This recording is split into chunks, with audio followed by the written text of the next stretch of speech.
Navachaitanya competition YouTube ఛానల్కి అందరికీ స్వాగతం. క్వాలిటీ ఆన్లైన్ ఎగ్జామ్స్ ఇస్తున్న మన నవచైతన్య కాంపిటీషన్ ఇప్పుడైతే క్వాలిటీ వీడియోస్తో మీ ముందుకైతే రావడం జరిగింది. ఈ వీడియోస్తో మీరు క్విక్గా రివిజన్ చేసుకోవచ్చు, తేలిగ్గా చదువుకోవడానికి అనువుగా ఉంటాయి. మరి ఈ వీడియోలో అయితే మనం మనకి 8వ తరగతి జీవశాస్త్రంలోని 6వ పాఠం మొక్కలు మరియు జంతువుల సంరక్షణ అనే పాఠ్యాంశాన్ని అయితే ఇందులో రివ్యూ చేస్తున్నాం. అయితే కొన్ని కీ పాయింట్స్ అనేవి ముందుగా మీకు ఇవ్వడం జరుగుతుంది. భరత్పూర్ పక్షుల సంరక్షణ కేంద్రము ఇది రాజస్థాన్లో ఉంది. కజిరంగ అనేది ఖడ్గమృగ ఉద్యానవనం ఇది అస్సాంలో ఉంది. లోక్చావో వన్యప్రాణుల అభయారణ్యం మీకు మణిపూర్లో కనిపిస్తుంది. గ్రేట్ నికోబార్ జీవవన రిజర్వాయర్ టైగర్ రిజర్వ్ ఇది నికోబార్లో అయితే మనకు ఉంటుందన్నమాట. మరి అటవీల నిర్మూలన దానికి గల కారణాలు ఏంటో చూద్దాం. అటవీ నిర్మూలన అనగా అడవులను నరికి ఆ భూమిని ఇతర ప్రయోజనాల కోసం ఉపయోగించడం. అడవులలో చెట్లు నరికి వేయబడడం కారణాలు అవి: ఒకటి, సాగు కోసం భూమిని సేకరించడం, లేదా భవనాలు మరియు కర్మాగారాలు నిర్మించుకోవడం కోసం, లేదా కలప మరియు గృహోపకరణాలను ఫర్నిచర్ తయారీ కోసం, లేదా ఇంధనంగా వాడడం కోసం. కార్చిచ్చు అనేది తీవ్రమైన కరువులు అటవీ నిర్మూలనకు కొన్ని సహజ కారణాలు. అంటే అటవీ నిర్మూలనకు కొన్ని సహజ కారణాలు చెప్పుకోవాల్సి వస్తే కార్చిచ్చు కానివ్వండి, తీవ్రమైన కరువు కానీ ఒక ఎగ్జాంపుల్ అని చెప్పవచ్చు. మరి అటవీ నిర్మూలన పరిణామాలు ఏమిటి? అడవులను తగ్గించడం వల్ల మనకు కలిగేటటువంటి నష్టాలు ఏమిటి, మార్పులు ఏంటి? అడవులను నరికివేత వలన భూమిపై ఉష్ణోగ్రత, కాలుష్య స్థాయి పెరుగుతోంది. ఇది వాతావరణంలో కార్బన్ డయాక్సైడ్ స్థాయిని పెంచుతుంది. భూగర్భ జలాలు కూడా తగ్గిపోతాయి.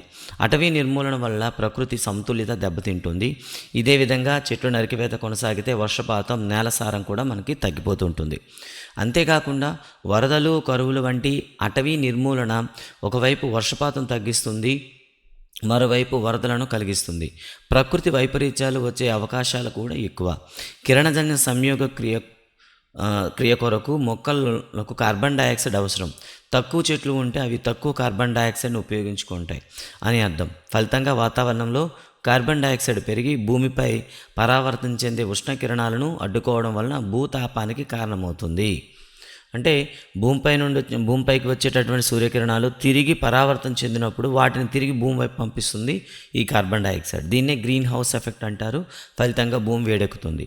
భూమిపై పెరిగిన ఉష్ణోగ్రతలు జలచక్రాన్ని భంగం కలిగించి వర్షపాతాన్ని తగ్గించి కరువులకు కూడా కారణం కావచ్చు. అంటే ఇలా భూమి వేడెక్కడం వల్ల మనకి జలచక్రం కూడా బ్రేక్ అవుతుందన్నమాట. అటవీ నిర్మూలన నేల లక్షణాలలో మార్పుకు దారితీసే ప్రధాన కారణం. మొక్కలు నాటడం, వృక్ష సంపదల వలన నేల భౌతిక లక్షణాలు ప్రభావితం అవుతాయి. తక్కువ చెట్లు ఎక్కువ నేల కోతకు దారితీస్తాయి. అంటే ఎక్కువ చెట్లు ఉంటే మనకు తక్కువ నేల కోత అవుతుందన్నమాట. అంటే చెట్ల పెంపకం అనేది తగ్గించడం వల్ల కూడా, లేదా అడవులు నరకడం వల్ల, లేదా మన చుట్టూ ఉన్న చెట్లను నరికివేయడం వల్ల కూడా నేల కోత ఎక్కువ అవుతుంది.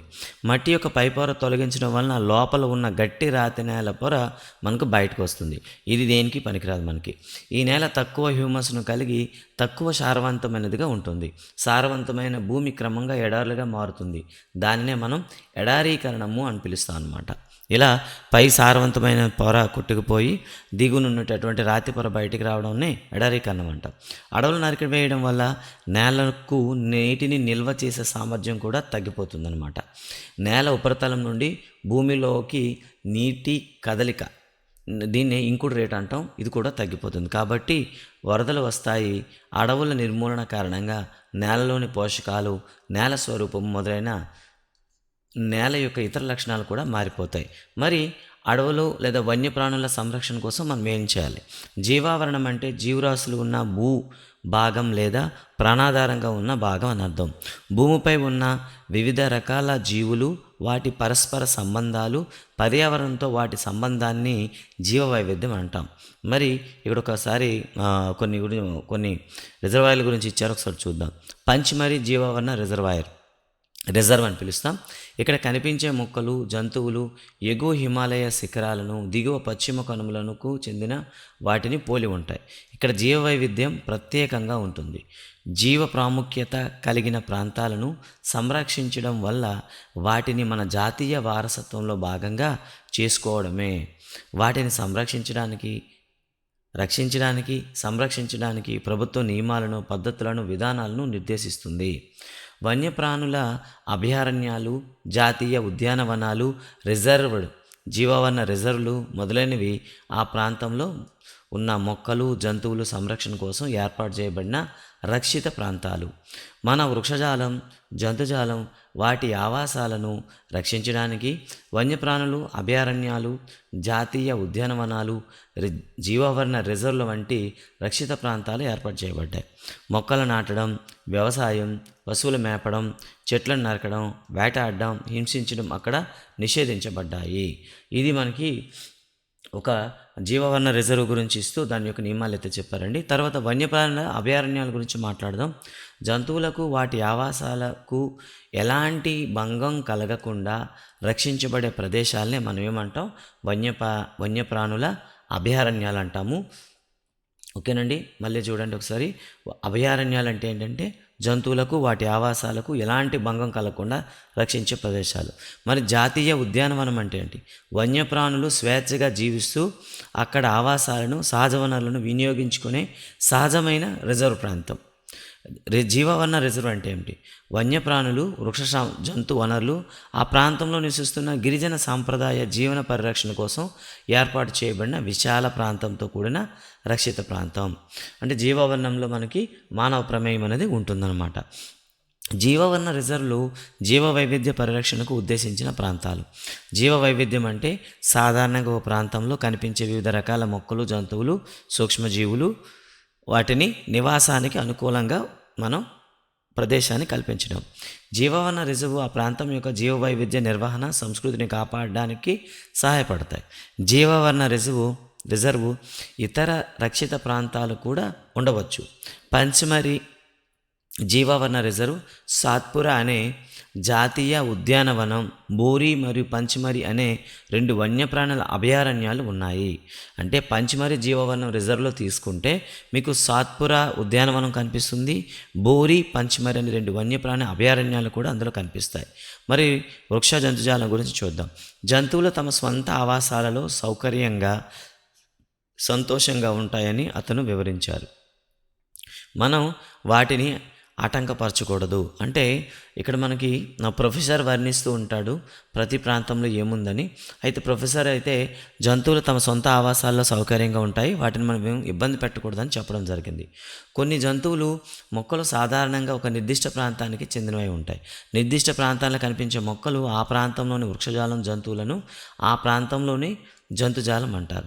సాలు టేకు మామిడి నేరుడు సిల్వర్ ఫెర్ను అర్జున వృక్షం మొదలైనవి వృక్షజాలానికి. ఆసియా చింకార అంటాం, నీలి ఎద్దు మురిగే జింక మచ్చల దుప్పి చిరుతపులి అడవి కుక్క తోడేలు మొదలైనవి పంచమరి జీవవర్ణం రిజర్వ్లో కనిపిస్తూ ఉంటాయి. మరి ఎండమిక్ జాతులు అంటే ఏమిటి? ఎండమిక్ జాతులు అంటే ఒక నిర్దిష్ట ప్రాంతంలో ప్రత్యేకంగా కనిపించే మొక్కలు లేదా జంతువుల జాలాన్ని ఎండమిక్ జాతులు అంటారు. ఉదాహరణకు పెద్ద ఉడత జైంట్ స్క్విరెల్ అని పిలుస్తారు. దానిని మెత్తటి పొడవైన తోక ఉంటుంది. ఇది పంచమరి ప్రాంతానికి మాత్రమే చెందింది. అంటే ఆ ప్రాంతంలో ఉండేటటువంటి ఒక ఎండమిక్ జాతి అనమాట జైంట్ స్క్విరెల్. ఓకేనా, పెద్ద ఉడత పొడవైన మెత్తని తోక ఉంటుంది. ఇది పంచమరి ప్రాంతంలోనే కనిపిస్తుంది అనమాట. ఒక నిర్దిష్ట రకపు జంతువు లేదా మొక్కలు ఒక మండలానికి లేదా ఒక రాష్ట్రానికి లేదా ఒక దేశానికి ఎండమిక్గా ఉంటుంది. అంటే ఒక నిర్దేశించినటువంటి ప్రాణి అనేది ఒక ప్రాంతానికి అంటే రిజర్వ్ అయి ఉంటుంది అనమాట. ఇంకో దగ్గర మనం అది చూసినా కనిపించదు. అలాంటి వాటిని మనం ఎండమిక్ జాతులు అంటాం. పంచమరి జీవవన రిజర్వ్ ప్రాంతంలో ఉన్న ఎండమిక్ వృక్ష జాతులకు చెందిన ఉదాహరణలు మనం చూసుకుంటే ఓకేనండి. ఇక్కడ మనం జంతువుల గురించి చూద్దాం. అడవి దున్న భారతదేశపు పెద్ద ఉడత ఇండియన్ జైంట్ స్క్విరెల్ ఎగిరే ఉడత ఈ ప్రాంతంలో ఎండమిక్ జంతుజాలాలు. ఓకేనా, వాటి నివాసాలు నాశనం చేయడం పెరుగుతున్న జనాభా కొత్త జాతుల పరిచయం వంటివి ఎండమిక్ జాతుల సహజ ఆవాసాలను ప్రభావితం చేయవచ్చు. వాటి ఉనికి కూడా ప్రమాదకరంగా ఉంటుంది. అంటే అక్కడ సహజంగా పెరిగే జంతుజాలాల్లో కొత్త జంతువు రావడం లేదా అక్కడ ఉన్న ప్రాంతాలని మన అవసరాల కోసం నాశనం చేయడం వల్ల వాటి వల్ల అవి నష్టపోతున్నాయి. జాతి అనేది అంతర్ సంతానోత్పత్తి సామర్థ్యం కలిగిన జనాభా సమూహం. దీని అర్థం ఒక జాతికి చెందిన జీవులు తమ సొంత జీవులతో మాత్రమే ఫలవంతమైన సంతానాన్ని ఉత్పత్తి చేయగలవు, వేరే జాతి జీవులతో చేయలేవు. ఒక జాతి జీవులు ఉమ్మడి లక్షణాలను కలిగి ఉంటాయి. అంటే ఒక జాతి అనేసరికి వాటిలో అవి మాత్రమే సంతానోత్పత్తి చేసుకోగలిగినటువంటి జీవులు అని అర్థం. మరి వన్యప్రాణుల అభయారణ్యాల గురించి మాట్లాడదాం. వన్యప్రాణుల అభయారణ్య ప్రాంతాలన్నింటిలో జంతువులను చంపడం లేదా జంతువులను పట్టడం అనేది నిషేధించబడింది. అలా చేస్తే చట్ట ప్రకారం శిక్షార్హం. వన్యప్రాణుల అభయారణ్యాలు రిజర్వ్ అడవులు మాదిరి అడవు జంతువులకు రక్షణ, అనువైన జీవన పరిస్థితులను అందజేస్తాయి. అంటే అభయారణ్యాలను కూడాను అక్కడ జంతువులకు ప్రొటెక్షన్ అయితే ఉంటుంది, మనం వేటాడడానికి అయితే ఉండదు. ఇంతకుముందు అయితే రిజర్వ్లో అక్కడ స్థానిక గిరిజనులు ఉంటారు, ఇక్కడ వాళ్ళకు కూడా అవకాశం అనేది ఉండదు. వన్యప్రాణుల అభయారణ్యంలో నివసించే ప్రజలు చూడండి ఇక్కడ వన్యప్రాణుల అభయారణ్యాలు నివసించే ప్రజలు తమ పశువులను మేపడం, ఔషధ మొక్కలు, కట్టెలు సేకరించడం వంటి కొన్ని కార్యక్రమాలు మాత్రమే చేపట్టడానికి అనుమతిస్తారు. అంటే కొన్ని లిమిటెడ్ యాక్సెస్ అయితే ఉంటుందన్నమాట. పూర్తిగా లోపలికి మన గిరిజనుల మాదిరిగా వెళ్ళడానికి అవకాశం ఉండదు. నల్లదుప్పి, కృష్ణ జింక, బ్లాక్ అంటాం, తెల్ల కళ్ళ జింక, ఏనుగు, బంగారు పిల్లి, గులాబీ రంగు తల ఉండే బాతు, పొడవు ముట్టె ఉండే మొసలి, చిత్తడి నేల మొసలి, కొండ చిలువ, ఖడ్గమృగము మొదలైన కొన్ని అంతరించిపోతున్న జీవులు మన వన్యప్రాణుల అభయారణ్యాల్లో సంరక్షించబడుతున్నాయి, భద్రపరచబడుతున్నాయి. అంటే ఏవైతే మనకు అంతరించిపోయే స్థితిలో ఉన్నాయో వాటిని ఈ వన్యప్రాణి అభయారణ్యాల్లో రక్షిస్తున్నారు. భారతీయ అభయారణ్యాలు విలక్షణమైన ప్రకృతి దృశ్యాలను కలిగి ఉన్నాయి. విస్తృత స్థాయి అడవులు, పర్వత అడవులు, పెద్ద నదులు, డట్టాలతో పొదలతో కూడిన భూములుగా ఇవి ఉన్నాయి. రక్షిత అడవులు కూడా సురక్షితం కాకపోవడం విచారకరం. అయితే ఈ రోజుల్లో రక్షిత అడవులు కూడా మనకి సురక్షితంగా లేవు. ఎందుకంటే ఆ ప్రాంతానికి పరిసరంలో నివసిస్తున్న ప్రజలు వాటిని ఆక్రమించి నాశనం చేస్తున్నారు. జంతు ప్రదర్శనశాలలు కూడా జంతువులను రక్షణకు పొందే ప్రదేశాలుగా వారు గుర్తు చేసుకున్నారు. అంటే జూలు కూడా వాళ్ళకి పక్షులను, జంతువులను కాపాడే ప్రదేశాలుగా చెప్పారనమాట. జాతీయ ఉద్యానవనం అంటే ఏంటి చూద్దాం. ఈ రిజర్వ్ ప్రాంతం చాలా పెద్దది మరియు మొత్తం పర్యావరణ వ్యవస్థలను రక్షించేంత వైవిధ్యం ఉంటుంది. అవి వృక్షజాతులు, జంతుజాతులు, ప్రకృతి దృశ్యం, చారిత్రక వస్తువులను భద్రపరుస్తారు. ఇక్కడ చూడండి కొత్తగా ఒక మాట అయితే వచ్చింది. చారిత్రక వస్తువులు భద్రపరిచేటటువంటి స్థలం ఏది? జాతీయ ఉద్యానవనం. సాత్పురా జాతీయ ఉద్యానవనం భారతదేశంలో మొట్టమొదటి రిజర్వ్ అటవీ. సో ఇది గుర్తుపెట్టుకోండి. సాత్పురా మనకి జాతీయ ఉద్యానవనం అనేది భారతదేశంలో మొట్టమొదటి రిజర్వ్ అని చెప్తాం. ఈ అడవిలో భారతదేశపు అత్యుత్తమ టేకు చెట్లు కనిపిస్తాయి. భారతదేశంలో దాదాపు 100 కంటే ఎక్కువ జాతీయ ఉద్యానవనాలు ఉన్నాయి. మరి ఈ సాత్పురా జాతీయ ఉద్యానవనం గురించి కొంత అయితే ఇవ్వడం జరిగింది. సాత్పురా జాతీయ ఉద్యానవనం లోపల రాక్ షెల్టర్లు కూడా కనిపిస్తాయి. ఇవి అడవుల్లో ఉన్న ఆదిమ మానవ జీవనానికి నిదర్శనాలు. ఓకేనా. కొన్ని శిలా నివాసాలు అయితే కనిపిస్తాయి. ఇవి ఆది మానవుల జీవితానికి సంబంధించిన ఆలోచనలను అందిస్తాయి. ఈ ఆవాసాలలో రాక్ పెయింటింగ్లు కూడా కనిపిస్తాయి. పించ్మరీ జీవావరణ రిజర్వ్ ప్రాంతంలో దాదాపు మొత్తం 55 రాక్ షెల్టర్లు గుర్తించారు. రాక్ షెల్టర్లు అంటే ఆది మానవులు నివసించేటటువంటి మనకి గృహాలు అని చెప్తాము. అక్కడ వాటిని ఇంతకుముందు మనం చెప్పినట్టు ఏదైతే మన చారిత్రక అంశాలు ఉన్నాయో వాటిని కూడా భద్రపరుస్తారు ఇక్కడ. ఈ పెయింటింగ్స్లో జంతువులు, మనుషులు పోరాడడం, వేటాడడం, నృత్యం చేయడం, సంగీత వాయిద్యాలను వాయించడం వంటి బొమ్మల చిత్రాలు చిత్రీకరించబడ్డాయి. ఇప్పటికీ చాలామంది గిరిజనులు ఆ ప్రాంతంలోనే నివసిస్తున్నారు. దేశంలోని పులులను రక్షించేందుకు ప్రభుత్వం చేపట్టిన ప్రాజెక్టు మనకి టైగర్ ప్రాజెక్ట్ అంటాం. దీన్ని ప్రారంభించబడింది ప్రాజెక్ట్ టైగర్. దేశంలో పులుల జనాభా మనుగడ నిర్వహణను నిర్ధారించడం ఈ ప్రాజెక్ట్ యొక్క లక్ష్యం అన్నమాట. అంటే ప్రాజెక్ట్ టైగర్ అనేది పులుల సంఖ్య పెంచడానికి భారతదేశం నిర్దేశించిన ఒక ప్రణాళిక.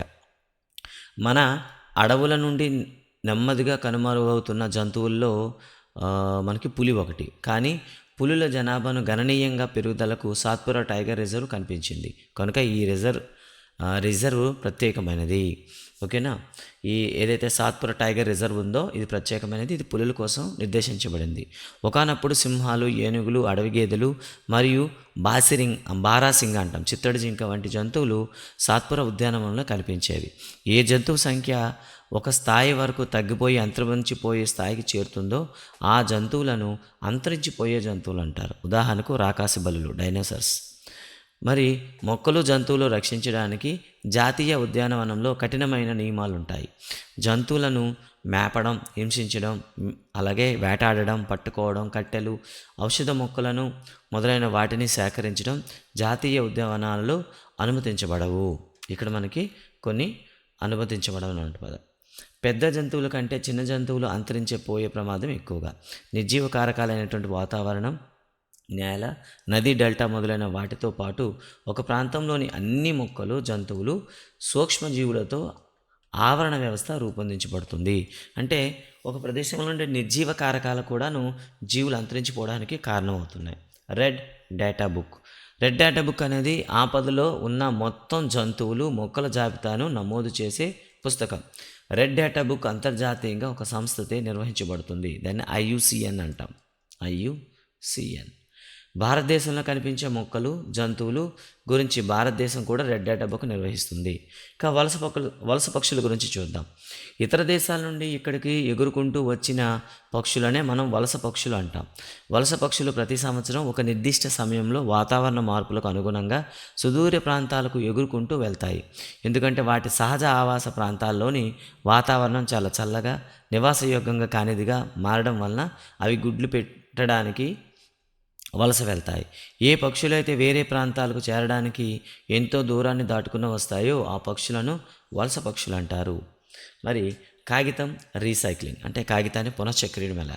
1 టన్ను కాగితం తయారు చేయడానికి పూర్తిగా పెరిగిన 17 వృక్షాలు అవసరమవుతాయి. కనుక మనం కాగితాన్ని పొదుపు చేయాలి. కాగితాన్ని ఉపయోగించడానికి 5 నుండి 7 సార్లు రీసైక్లింగ్ చేయవచ్చు. అంటే ఒక కాగితాన్ని 5 నుండి 7 సార్లు మనం రీసైకిల్ చేయొచ్చు అనమాట. మనం కాగితాన్ని పొదుపు చేయాలి, వాడిన కాగితాన్ని తిరిగి వాడాలి, దాన్ని రీసైకిల్ చేయాలి. దీనివల్ల మనం వృక్షాన్ని మాత్రమే రక్షించడం కాకుండా కాగితం తయారీకి అవసరమయ్యే శక్తి, నీరు కూడా పొదుపు చేయవచ్చు. పైగా కాగితం తయారీలో ఉపయోగించే హానికర రసాయన పదార్థాల మోతాదు కూడా తగ్గుతుంది. కాబట్టి మనం కాగితాలను పొదుపుగా వాడుకోవాలి, వీలైతే రీసైక్లింగ్ చేసుకొని వాడాలి. ఇక అడవుల పునరుద్ధరణ గురించి మాట్లాడుకుందాం. అడవుల నిర్మూలనకు సమాధానం అడవుల పునరుద్ధరణే. అంటే అడవులను తిరిగి పెంచడమే సరైన మార్గం. అడవుల పునరుద్ధరణ అనగా నాశనం చేయబడిన అడవుల స్థానంలో కొత్త మొక్కలు నాటడం. నాటే మొక్కలు సాధారణంగా ఆ అడవిలో కనిపించే ఒకే రకపు జాతి మొక్కలు అయి ఉండాలి. మనం ఎన్ని చెట్లు నరుకుతామో కనీసం అన్ని చెట్లు నాటాలి. అడవుల పునరుద్ధరణ అనేది సహజంగా కూడా జరుగుతుంది. అంటే అడవులు అనేవి సహజంగా కూడా పెరుగుతుంది. అయినా మనం కూడా అడవులను నరికిన చోట కొత్త మొక్కలు నాటుకోవాలి. అటవీ నిర్మూలన ప్రాంతాన్ని ఆటంకపరచకుండా ఉంచితే దానంతట అదే తిరిగి ఏర్పడుతుంది. సహజ అడవులు పునరుద్ధరణలో మానవుల ప్రమేయం ఏమీ ఉండదు. ఒకవేళ మన భావితరాలకు పచ్చటి సంపదను అందించాలనుకుంటే ఎక్కువ మొక్కలను నాటడం మాత్రమే మన ముందున్న ఒకే ఒక అవకాశం. మన దేశంలో అటవీ సంరక్షణ చట్టం ఉంది. సహజ అడవులను భద్రపరచడం, సంరక్షించడం, అడవుల్లో లేదా అడవుల దగ్గర నివసించే ప్రజలు కనీస అవసరాల సదుపాయం కల్పించడం ఈ చట్టం యొక్క లక్ష్యం. మీకు తెలుసా అంటే ఒకటి ఇవ్వడం జరిగింది. అటవీ ఉత్పత్తులు. అడవులు ఒక దేశం యొక్క సామాజిక ఆర్థిక అభివృద్ధిలో ముఖ్యమైన పాత్ర వహిస్తాయి. అడవుల నుండి అనేక రకాల ఉత్పత్తులు లభిస్తాయి. వాటిలో కొన్ని కలప, వంట చెరకు, గంధపు చెక్క, చింతపండు, వెదురు, కుంకుడుకాయలు, షీకాయ, జిగురులు, నూనెలు, సుగంధ ద్రవ్యాలు, సువాసన గల పదార్థాలు, పశుగ్రాసం, ఔషధాలు, లక్క, తేనె, పండ్లు, దుంపలు మొదలైనవి. ఇక తర్వాత పక్షుల వలస గురించి మరో అంశం ఇచ్చాడు. పక్షుల వలస అనేది ఒక సహజ ప్రక్రియ. వివిధ రకాల పక్షులు ఆహారం, సంతానోత్పత్తి అనుగుణంగా మెరుగైన పర్యావరణ పరిస్థితులు, ఆవాసాలకు వెతుక్కుంటూ ఎక్కువ దూరాలకు ప్రయాణిస్తాయి. దీనినే మనం పక్షుల వలస అంటాం. అంటే అవి గుడ్లు పెట్టడానికి అనుకూలమైనటువంటి వాతావరణ పరిస్థితులను వెతుక్కుంటూ అవి కొన్ని కాలాంతరాలు అంటే కొంతకాలానికి అక్కడికి వెళ్ళి మళ్ళీ తిరిగి వస్తుంటాయి. దీన్నే వలస పక్షులు అంటారు. భూమి యొక్క శీతల ప్రాంతాల్లో నివసించే పక్షులు జీవించడానికి వాటి శరీరంను వేడిగా ఉంచుకుంటాయి. కాబట్టి అవి శీతాకాలం రాగానే ఉష్ణ ప్రాంతాలకు వలస వెళ్తాయి. ఆ శీతాకాలం పూర్తి అవగానే మరలా తమ ఆవాసానికి చేరుకుంటాయి. ఇలా చాలా రకాల పక్షులు మనకు భారతదేశం ఒక మెరుగైన వలస గమ్యస్థానంగా మారింది. సైబీరియన్ కొంగలు రష్యాలోని సైబీరియా నుండి రాజస్థాన్లోని భరత్పూర్, హర్యానాలోని సుల్తాన్పూర్ ప్రాంతాలకి వలస వస్తాయి. పక్షులు ఉన్నంత ఎత్తులో ఎగిరేటప్పుడు వాటి రెక్కల కండరాల నుండి ఉత్పత్తి అయ్యే వేడితో పక్షి అక్కడ ఉన్న చల్లని పరిస్థితులను తట్టుకొని ఎగురుతుంది. కొన్ని వలస పక్షులు వాటి ఆవాసాలకు విపరీత వాతావరణ పరిస్థితులను తప్పించుకోవడానికి 15,000 కిలోమీటర్ల వరకు ప్రయాణిస్తాయి. పక్షుల దిశను కనుక్కోవడానికి భూ అయస్కాంత క్షేత్రాన్ని ఉపయోగించుకుంటాయి. ఇవి మనకున్న పక్షులండి. సో మన దేశంలో మనకి సైబీరియా కొంగలు రాజస్థాన్లోని భరత్పూరు, హర్యానాలోని సుల్తాన్పూర్కు వస్తాయి. ఇవి 15,000 కిలోమీటర్ల దూరం ప్రయాణించి తమ దిక్కును వెతుక్కుంటూ వస్తాయి. అయితే తమ దిక్కును తెలుసుకోవడానికి భూ అయస్కాంత క్షేత్రాన్ని అవి ఉపయోగించుకుంటాయి. అయితే ఈ పాఠంలో మనం ఏం నేర్చుకున్నాము ఒకసారి అయితే చూద్దాం. వన్యప్రాణుల అభయారణ్యాలు, జాతీయ ఉద్యానవనం, జీవావరణ రిజర్వ్ మొదలైనవి అడవులు, వన్యజంతువుల పరిరక్షణ మరియు సంరక్షణ కోసం ఉద్దేశించిన ప్రాంతాలు. జీవవైవిధ్యం అనేది ఒక నిర్దిష్ట ప్రాంతంలో రకరకాల జీవులను సూచిస్తుంది. ఒక నిర్దిష్ట ప్రాంతంలోని మొక్కలు, జంతువులు ఆ ప్రాంతం యొక్క వృక్షజాలం, జంతుజాలం అంటారు. ఎండమిక్ జాతులు కొన్ని నిర్దిష్ట ప్రాంతాల్లో మాత్రమే కనిపిస్తాయి. ఏ జీవులైతే అంతరించిపోయే ప్రమాదంలో ఉన్నాయో వాటిని అంతరించిపోతున్న జాతులు అంటారు. అంతరించిపోతున్న జాతుల జాబితాను రెడ్ డేటా బుక్లో ఉంటుందన్నమాట. ఒక జాతి దాని స్వంత ఆవాసాల నుండి ఇతర ఆవాసాలకు ఒక నిర్దిష్ట ఉద్దేశంతో కొరకు అంటే సంతానోత్పత్తి కోసం ప్రతి సంవత్సరం నిర్దిష్ట కాలంలో వెళ్ళే దుర్విన్యాసాన్ని వలసపోవడం అంటారు. చెట్లను, శక్తిని, నీటిని ఆదా చేయడానికి మనం కాగితాన్ని ఆదా చేయాలి, తిరిగి ఉపయోగించాలి.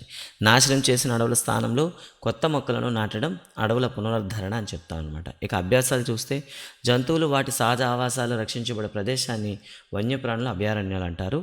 ఒక నిర్దిష్ట ప్రాంతంలో మాత్రమే కనిపించే జాతులను ఎండమిక్ జాతులు అంటారు. వలస పక్షులు సుదూర ప్రాంతాలకు డాష్ మార్పుల ద్వారా వెళ్తాయంటే వాతావరణ మార్పుల వల్ల వెళ్తాయి. ఇక తర్వాత కొన్ని ప్రశ్నలు చూడండి. అంతరించిపోవడానికి దగ్గర ఉన్న జాతులు, ఆపదలో ఉన్న జాతులు లేదా ఆపదలో ఉన్న జాతుల సమాచారం రెడ్ డేటా బుక్. అడవుల నిర్మూలన, ఎడారులు ఏర్పడడం, అదృశ్యపోయిన జీవజాతులు, అంతరించిపోయిన జాతులు. ఒక ప్రత్యేక ఆవాసం మాత్రం ఉంటే ఎండమిక్ అంటారు. ఒక ప్రాంతం నుండి వివిధ రకాల మొక్కలు, జంతువులు, సూక్ష్మజీవుల్ని మనం జీవవర్ణం అంటాం. కర్ణాటక ప్రభుత్వం ఆసియా ఏనుగులను కాపాడే ప్రాజెక్ట్ ఎలిఫెంట్ అని ప్రారంభించింది. మీకు తెలుసా, ప్రపంచంలోని అడవి పులుల్లో సగానికి పైగా భారతదేశంలో ఉన్నాయి. 65% ఆసియా ఏనుగులు, 85% గొప్ప ఒక కొమ్ము ఖడ్గమృగాలు మరియు 100% ఆసియా సింహాలు మన దేశంలోనే ఉన్నాయి. ప్రపంచంలో 12 స్థూల జీవావరణ దేశాల జాబితాలో భారతదేశం 6వ స్థానంలో ఉంది. ఇది ప్రపంచంలో 34 జీవవైవిధ్య హాట్స్పాట్లలో రెండింటిని కూడా కలిగి ఉంది. హాట్స్పాట్స్ అండి. ఈ హాట్స్పాట్స్ అనేవి కూడాను మన దేశంలో 2 ఉన్నాయి. తూర్పు హిమాలయాలు మరియు పశ్చిమ కనుమలు. ఈ ప్రాంతాలు ఎక్కువ జీవవైవిధ్యాన్ని కలిగి ఉన్నాయి. అటవీ జీవనానికి ప్రమాదకర పరిస్థితులు ముఖ్యమైనవి కారకాల్లో ఒకటి ఆక్రమణకు గురైన ఆవాసాల విధ్వంసం అని చెప్తాం. ప్రపంచంలోని ముప్పు వాటిల్లుతున్న జాతుల్లో భారతదేశంలో 172 జంతువులు ఉన్నాయి. అలాగే ప్రపంచంలోని మొత్తం ముప్పు వాటిల్లుతున్న జాతుల్లో 2.9% భారతదేశం నుండే ఉన్నాయి. తూర్పు హిమాలయాలోని హాట్స్పాట్ కేంద్రం ప్రపంచవ్యాప్తంగా ఆపదలో ఉన్న 163 జాతువులను కలిగి ఉంది. అంటే వృక్షాల జంతువుల్ని కలిగి ఉందన్నమాట. హాట్స్పాట్ అంటే అత్యంత వేగంగా నాశనమవుతున్న జీవజంతువుల జాలం ఉండేటటువంటి ప్రదేశం అని మనం చెప్పుకోవచ్చు. బెంగాల్ ఫాక్స్, మార్బుల్స్ పిల్లి, ఆసియా సింహం, భారతీయ ఏనుగు, ఆసియా అడవి గాడిద, భారతీయ ఖడ్గమృగం, గౌర్, ఆసియా అడవి నీటిదున్న వంటివి ప్రపంచవ్యాప్త జంతువులు. ఆసియా ఖండంలోనే అరుదైన కొన్ని జంతువులుగా భారతదేశం కలిగి ఉంది. ఇవి ఎక్కడ మనకు కనిపించవు, ఒక ఆసియాలోనే మాత్రమే కనిపిస్తాయి. అది కూడా మన భారతదేశంలోనే కనిపిస్తాయి. ఇదండి ఈ పాఠం మొత్తం అయితే చెప్పుకోవడం జరిగింది. ఈ బుక్ని మీరు పక్కన పెట్టి మెటీరియల్ ఎక్స్ప్లెనేషన్ కూడా మీరు అనుగుణంగా చదువుకున్నట్లయితే మంచి ఫలితాలు అయితే వస్తాయి. వీలైనంత వరకు 99% టెక్స్ట్ బుక్లోనే ప్రతి లైన్ టు లైన్ ఇది ఇక్కడ కవర్ చేయడం జరిగింది. మా ప్రయత్నం మీకు నచ్చినట్లయితే లైక్ చేయండి, షేర్ చేయండి, అలాగే మీ సలహాలు కామెంట్ చేయండి. అదేవిధంగా ఈ వీడియోని కొనసాగించేయండి. Thank you very much.